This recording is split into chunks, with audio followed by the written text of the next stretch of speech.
बच्चों कल हमने घन और घनाभ के बारे में अध्ययन किया था। पृष्ठीय क्षेत्रफल, उनका जो सूत्र है, क्षेत्रफल की परिभाषा है, आयतन की परिभाषा है, और घन घनाभ के हमने पृष्ठीय क्षेत्रफल, आयतन और कमरे की चारों दीवारों के क्षेत्रफल, उसी तरह हमने घन का पृष्ठीय क्षेत्रफल, घन का आयतन का सूत्र आप लोगों को कल लिखवाया था। सभी ने याद कर लिया होगा। आज उनसे ही संबंधित जो घन घनाभ से संबंधित है प्रश्नावली 16.1 उनके बारे में हम अध्ययन करेंगे। 16.1 का पहला सवाल है, एक घनाभ 12 सेंटीमीटर लंबा, 9 सेंटीमीटर चौड़ा और 5 सेंटीमीटर ऊंचा है। घनाभ का संपूर्ण पृष्ठीय क्षेत्रफल ज्ञात कीजिए। देखिए घनाभ की लंबाई भी दे रखी, चौड़ाई भी दे रखी है, ऊंचाई भी दे रखी है। अपन ने कुछ नहीं करना, जो दे रखा है वो लिखेंगे, यहां पर लिखेंगे। हमारा पहला सवाल है, यहां लिखेंगे घनाभ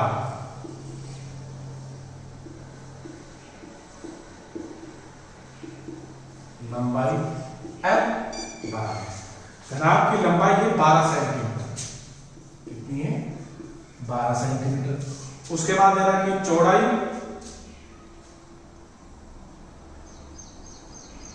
9 सेंटीमीटर। यहां लिखेंगे चौड़ाई क्या होती है हमारी? बराबर कितनी है? 9 सेंटीमीटर। उसके बाद है हमारी ऊंचाई,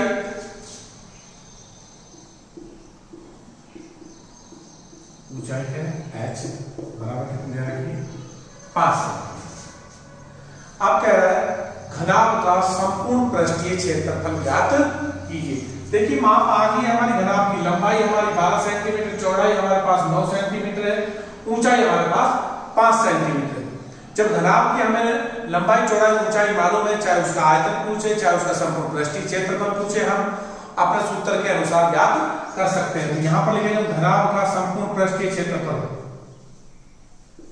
घनाभ का संपूर्ण पृष्ठीय क्षेत्रफल कहें या पृष्ठीय क्षेत्रफल कहें, एक ही बात है। संपूर्ण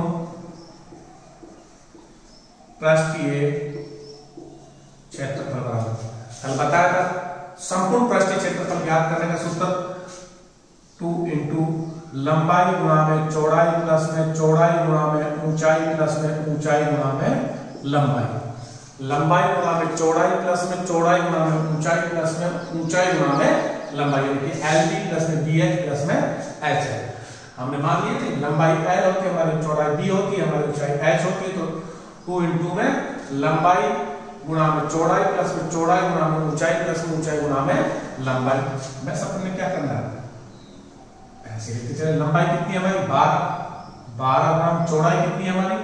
9 प्लस में चौड़ाई हमारी कितनी है? 9 गुणा में ऊंचाई कितनी है हमारी? 5 प्लस में तो ऊंचाई कितनी है? 5 गुणा में लंबाई कितनी है? 12। बस वो करना क्या है, ऐसे ही चलते रहे, ऐसे क्वेश्चन है। 12 में 108, 9 पंजू 45, 12 पंजू 60, तो गुणा में अब इनको टोटल कर लेंगे। 60 और 40 तो 105, 105 और 108 कितना होगा? 213। 213 में 2 से गुणा करेंगे कितना आएगा? 426 वर्ग सेंटीमीटर आंसर। यानी घनाभ का संपूर्ण पृष्ठीय क्षेत्रफल होगा, वो क्या होगा हमारा? 426 वर्ग सेंटीमीटर आंसर। ये हो गया हमारा पहला सवाल। उसके बाद हमारा दूसरा सवाल, इसको आराम से रोक के उतार लो, एक बार समझ में आ जाएगा। सवालों को आराम से निकालो। यदि आप लोग पढ़ना चाहोगा कि हमें निकालनी है प्रश्नावली, तो निश्चित रूप से आप लोगों को समझ में आएगी। अब हमें आराम से वीडियो को रोक के आराम से उतारते रहो। सवाल को न समझ में आवे तो दोबारा कमेंट करके या व्हाट्सएप करके या किसी भी तरह फोन करके आप पूछ सकते हो, सर हमारे ये सवाल समझ में नहीं आ रहा। इंग्लिश की जो आप लोगों की बुक है बहुत अच्छी तरह से मैडम आपको पढ़ा रही है, आराम से आपको हिंदी अनुवाद करवा रही है। तो आप लोगों के पास बुक है तो आराम से उसको देख देख के आराम से उनका हिंदी अनुवाद कर सकते हो। मीनिंग है वो बताया जा रहा, नहीं आई समझ में पूछ सकते हो। आप लोग पढ़ोगे तो आपके पास समस्या आएगी, और वह पढ़ोगा ना तो समस्या कोई मतलब नहीं, सारी कनाटी मिल जाए समस्या। तो इन चीजों को आप लोगों को ध्यान रखना। पढ़ाई करोगे तो निश्चित रूप से आप लोगों के पास समस्या आएगी, और पढ़ाई नहीं करोगे तो समस्या कोई मतलब ही नहीं है आपके पास आएगी। चाहे कितना भी हो आप लोग पढ़ोगे तभी आपके पास आगे समस्या आएगी, चाहे वो कोई सा भी सब्जेक्ट हो। अब देखिए बेटा दूसरा सवाल है हमारा, एक एक सवाल आप लोगों को बताया जा रहा है, उसमें निकालो। कभी भी कोई सवाल आप दोबारा भी निकाल रहे हो, उनका रिवीजन भी कर रहे हो, नहीं समझ आएगा, अपना वीडियो खोला देखो स्टार्ट किया, उसके मैं कहा दिक्कत आ रही। देखो 3 घनों की भुजाएं क्रम से 8 सेंटीमीटर, 6 सेंटीमीटर और 1 सेंटीमीटर है। इन्हें पिघलाकर एक नया घन बनाया जाता है। नए घन का संपूर्ण पृष्ठीय क्षेत्रफल ज्ञात कीजिए। देखो पहला में सवाल था बेटा, उसमें आयतन और ज्ञात करवा रहा था, इसमें संपूर्ण पृष्ठीय क्षेत्रफल के साथ साथ आयतन। तो आयतन जो है हमारा इसका पहले का ये मैं लिख देता हूं, घनाभ का आयतन, ये रह गया था उसमें आयतन। तो लंबाई चौड़ाई ऊंचाई तो हमने ऊपर लिख रखी है। इसी सवाल में जो पहला सवाल में है घनाभ का आयतन, उसके नीचे क्षेत्रफल तो हमने निकाल लिया था। तो घनाभ का आयतन क्या होता है हमारा LBH, यानी कि लंबाई गुना चौड़ाई गुना ऊंचाई। तो हमारी लंबाई कितनी है 12 गुना चौड़ाई कितनी 9 गुना में 5। अब इसको गुणा कर लो, 12 में 108 गुणा में 5, 8 पंजू 40, 540 कितना जाएगा 540 घन सेंटीमीटर, क्योंकि आयतन होता है बेटा किसमें होता है घन सेंटीमीटर में होता है। तो ये जो उसमें पहले सवाल में जो दे रखा है घन का घनाभ का 12 सेंटीमीटर लंबाई, 9 सेंटीमीटर चौड़ाई और 5 सेंटीमीटर ऊंचाई, तो घनाभ का पृष्ठीय क्षेत्रफल एवं आयतन ज्ञात कीजिए। तो आयतन ये होगा, आयतन का जो सूत्र है हमारा लंबाई गुना में चौड़ाई गुना में ऊंचाई।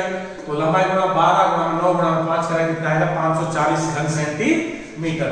तो इस तरह इसमें पहले सवाल में संपूर्ण पृष्ठीय क्षेत्रफल और आयतन के बारे में पूछा गया था। अब है हमारा दूसरा सवाल। दूसरा सवाल है बेटा, 3 घनों की भुजाएं क्रम से 8 सेंटीमीटर, 6 सेंटीमीटर और 1 सेंटीमीटर है। इन्हें पिघलाकर एक नया घन बनाया जाता है। नए घन का संपूर्ण पृष्ठीय क्षेत्रफल, देखिए कोई धातु से बना हुआ ठोस घन है, 3 घन है, उनको पिघला करके फिर उसको नया घन के रूप में परिवर्तित किया जा रहा है। तो कह रहा है कि नया घन का जो संपूर्ण पृष्ठीय क्षेत्रफल पूछ रहा है, नया घन का संपूर्ण पृष्ठीय क्षेत्रफल ज्ञात कीजिए। तो देखिए नया घन का संपूर्ण पृष्ठीय क्षेत्रफल हम तभी निकाल सकते हैं जब हमें नए घन की भुजा मालूम हो। तो सबसे पहले हम क्या करेंगे, नए घन की भुजा ज्ञात करेंगे और फिर उसके बाद हम क्या कर लेंगे, नए घन का संपूर्ण पृष्ठीय क्षेत्रफल ज्ञात कर लेंगे। तो देखिए 3 घन दे रखा है, तो हम लिख सकते हैं पहले घन की भुजा जो कह रखा है वो लिख दो, पहले घन की भुजा बराबर, पहले घन की भुजा कितनी दे रखी है 8 सेंटीमीटर, हमने 8 सेंटीमीटर ले लिया। फिर बेटा हम लिख देंगे दूसरे घन की भुजा, 3 घन दे रखा है, दूसरे घन की जो दे रखा है उसे लिखो, दूसरे घन की भुजा बराबर, दूसरे घन की भुजा कितनी दे रखी है 6 सेंटीमीटर, तो हमने 6 सेंटीमीटर लिख दिया। फिर लिख देंगे अब तीसरे घन की भुजा, तीसरे घन की भुजा बराबर 1 सेंटीमीटर। अब देखिए हमने क्या करना है, तीनों घनों का जो क्षेत्रफल को पिघला करके इन तीनों घनों को क्या करेंगे पिघलाएंगे और फिर नया घन बनाएंगे। तो पिघलाएंगे तो निश्चित रूप से देखिए पिघलेंगे तो इनका क्या निकालना है, हमने सबसे पहले क्या निकाला, तीनों घनों का इनका क्या करना है आयतन निकालना होगा। क्या निकालना होगा आयतन। तो इनका आयतन क्या होगा, पर तीनों जो नया घन का आयतन हो किसके बराबर होगा, 3 घनों के आयतन के बराबर होगा। जब घन को पिघलाकर हम बड़ा घन बना रहे हैं तो निश्चित रूप से हम क्या करेंगे, इनका आयतन निकालेंगे। ध्यान रखना, हम सबसे पहले क्या लिखेंगे यहां पर, पहले घन का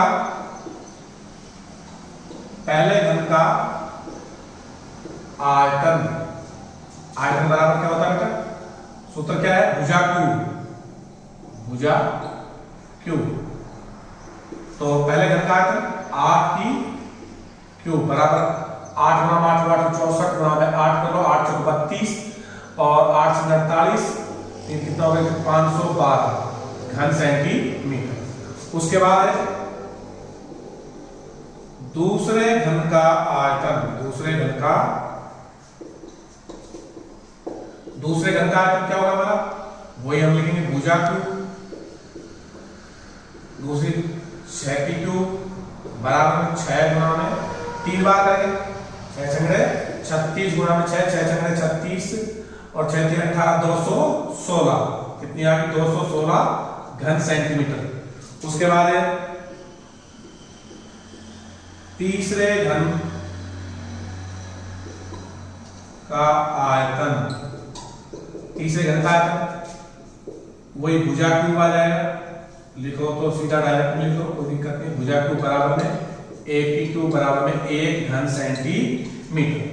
तीनों घनों का हमने आयतन निकाल लिया। पहले घन का आयतन हमारा 512 घन सेंटीमीटर आया, दूसरे घन का आयतन हमारा 216 घन सेंटीमीटर आया और तीसरे घन का आयतन हमारा 1 सेंटीमीटर। अब तीनों घनों का संपूर्ण आयतन, तो तीनों घनों का संपूर्ण आयतन लिख लें,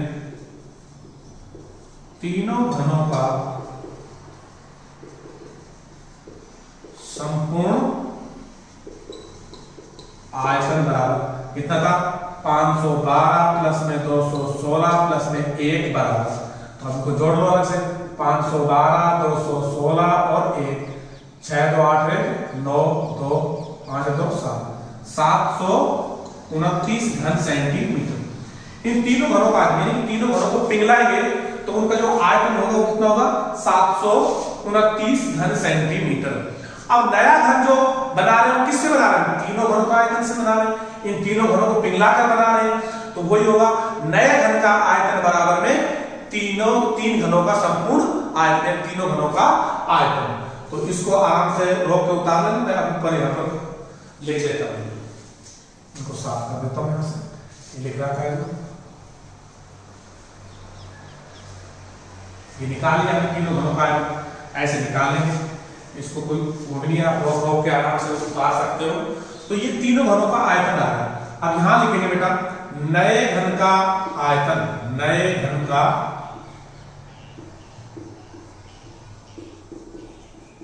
आयतन बराबर में तीनों घनों का संपूर्ण आयतन, लिख दो तीनों घनों का आयतन। जो हमने निकाला तीनों घनों का संपूर्ण आयतन क्या है 729 घन सेंटीमीटर। नए घन का आयतन क्या होगा हमारा भुजा क्यूब, देना कि क्योंकि हमने नया घन की क्या निकाल ली, भुजा निकाल ली, तो भुजा क्यूब बराबर कितना हो जाएगा 700, तीनों घनों का संपूर्ण आयतन कितना होगा हमारा 729। क्योंकि अब हमने जो नया घन का संपूर्ण पृष्ठीय क्षेत्रफल ज्ञात हुआ, जब तक हमने उसकी भुजा मालूम नहीं है तो हम उसका संपूर्ण पृष्ठीय क्षेत्रफल ज्ञात नहीं कर सकते। तो भुजा बराबर ये क्यूब है, इधर जाएगा क्या हो जाएगा 729 का घन, यानी कि 729 का क्या निकालेंगे हम घनमूल निकालेंगे, क्या निकालेंगे घनमूल। तो भुजा बराबर, अब देखिए अभाज्य गुणनखंड विधि से हम वर्गमूल भी निकाल लेते हैं घनमूल भी। तो 729 में छोटी से छोटी संख्या का भाग देंगे, वर्गमूल और घनमूल निकालना चाहिए, तो अभाज्य गुणनखंड करो, 9 2 11 11 11 7 कितना होगा 18। आप इसमें 3 का भाग जा सकता है, कितना का भाग जा सकता है 3 का, क्योंकि जब अंकों का योग में यदि 3 का भाग जा रहा है तो उस संख्या में भी 3 का भाग पूरा पूरा जाएगा। 9 2 11 तो 3 1 3 2 6 3 4 12 3 3 9, फिर देखो 4 3 7 2 फिर 3 का जाएगा 3 8 24 3 1 फिर 3 का चला जाएगा 3 2 6 और 3 7 21, फिर कितना जाएगा 3 का जाएगा 3 9 27, फिर कितना जाएगा 3 का जाएगा 3 का, फिर कितना जाएगा 3 का, ये 3 का चला। अब देखो 3 3 का जोड़ा बनता है, कितना कितना का बनता है 3 3 का जोड़ा बनता है घनमूल। प्रत्येक जोड़ में से एक एक ले लेंगे, 3 गुणा में 3 बराबर कितना है 9। तो ये 729 का जो घनमूल आएगा वो कितना आएगा 9। 9 ने हम 3 बार गुणा करेंगे तो 729 ही आएगा, 9 गुणा में 9 गुणा में 9, तो इतना क्या आएगा 9 किसमें था ये घन सेंटीमीटर, तो 9 सेंटीमीटर। तो जो नया घन है उसकी जो भुजा आएगी वो हमारी क्या आएगी 9 सेंटीमीटर आएगी। तो नए घन का क्षेत्रफल, नए घन का क्षेत्रफल बराबर नए घन का क्षेत्रफल, सभी पृष्ठों का क्षेत्रफल, घन का संपूर्ण पृष्ठ, ये जो ज्ञात करवा रहा है संपूर्ण पृष्ठीय क्षेत्रफल, नए घन का संपूर्ण पृष्ठीय क्षेत्रफल, यानी कि चाहे पृष्ठीय लिख लो कोई दिक्कत नहीं, पृष्ठीय क्षेत्रफल। तो घन में कितने फलक होते हैं 6 फलक होते हैं, और जो 6 फलक होते हैं कैसे होते हैं वर्गाकार होते हैं। एक वर्ग का क्षेत्रफल केवल भुजा का स्क्वायर, तो 6 वर्ग हो जाएगा, क्या हो 6 भुजा स्क्वायर, तो क्या लिखेंगे 6 भुजा का 6 गुणा भुजा का स्क्वायर, इनके बीच में कोई चिन्ह नहीं है गुणा होगा, तो क्या हो जाएगा 6 इंटू में भुजा क्या हमारी 9 9 का स्क्वायर गुणा तो 6 गुणा 9 में 81। अब 81 गुणा 9 पर 6 करो और 8 6 48 486 वर्ग सेंटीमीटर आंसर। ये होगा हमारा नए घन का संपूर्ण पृष्ठीय क्षेत्रफल 486 वर्ग सेंटीमीटर। इस तरह हमारा ये दूसरा सवाल है। 3 घनों को पिघलाकर एक बड़ा नया घन बनाया है, नया घन का संपूर्ण पृष्ठीय क्षेत्रफल पूछ रहा है। तो हमने सबसे पहले उसकी भुजा ज्ञात करनी, भुजा आ गई, उसके बाद हमें कोई दिक्कत ही नहीं। इसका नए घन का आराम से क्षेत्रफल ज्ञात करें। नए घन का संपूर्ण पृष्ठीय क्षेत्रफल होता है 6 भुजा का स्क्वायर होता है। ये होगा हमारा दूसरा सवाल। इसको आराम से लोग के उतार लो, उसको मैं रफ में, उसके बाद साफ साफ फेर देता हूं।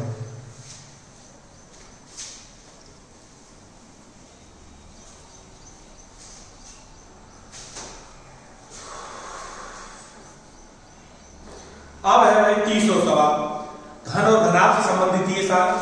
एक संदूक की माप 50 सेंटीमीटर इंटू में 36 सेंटीमीटर वो इंटू में 25 सेंटीमीटर है। इस संदूक का कवर बनाने के लिए कितने वर्ग सेंटीमीटर कपड़े की आवश्यकता होगी?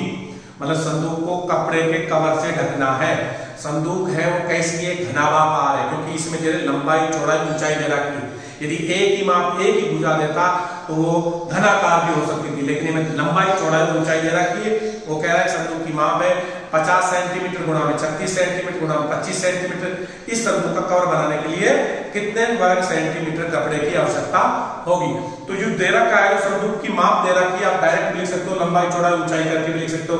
इस संदूक की लंबाई बराबर 50 सेंटीमीटर, चौड़ाई बराबर 36 सेंटीमीटर, ऊंचाई बराबर 25 सेंटीमीटर। तो यहाँ हम लिख सकते हैं तीसरा सवाल। आराम से कर सकते हो। एक बार यदि आप लोगों को सवाल समझ में आ गया तो कोई भी सवाल है उसको आराम से आप कर सकते हो। यहां लिखेंगे संदूक, संदूक की लंबाई L कितनी दे रखी है? 50 सेंटीमीटर। उसके बाद चौड़ाई B बराबर क्या है? 36 सेंटीमीटर। फिर है भाई ऊंचाई H कितनी है? 25 सेंटीमीटर। बस ये दे दिया। लंबाई दे रखा, चौड़ाई दे रखा, ऊंचाई दे रखा। ये जो है संदूक का सभी पृष्ठों को, सभी फलकों को एक कपड़े से ढकना है। तो निश्चित रूप से कितना कपड़ा लगेगा? जो संदूक का संपूर्ण पृष्ठीय क्षेत्रफल होगा वो उतना ही उस पर कपड़ा लगेगा। तो हमने क्या निकालना है? संदूक का संपूर्ण पृष्ठीय क्षेत्रफल निकालना है। जो संदूक का संपूर्ण पृष्ठीय क्षेत्रफल होगा वही हमारा कपड़े का क्षेत्रफल होगा। ठीक है, तो संदूक कैसी है ये मालूम होना चाहिए हमें। संदूक घनाभाकार है क्योंकि इसमें लंबाई चौड़ाई ऊंचाई दे रहा है, तो हम घनाभ का ही सूत्र लगाएंगे। तो यहां लिख सकते हैं संदूक का संपूर्ण पृष्ठीय क्षेत्रफल, पृष्ठीय क्षेत्रफल तो क्या होगा हमारा? घनाभ इंटू में लंबाई गुणा में चौड़ाई प्लस में चौड़ाई गुणा में ऊंचाई प्लस में ऊंचाई गुणा में लंबाई। यही होगा।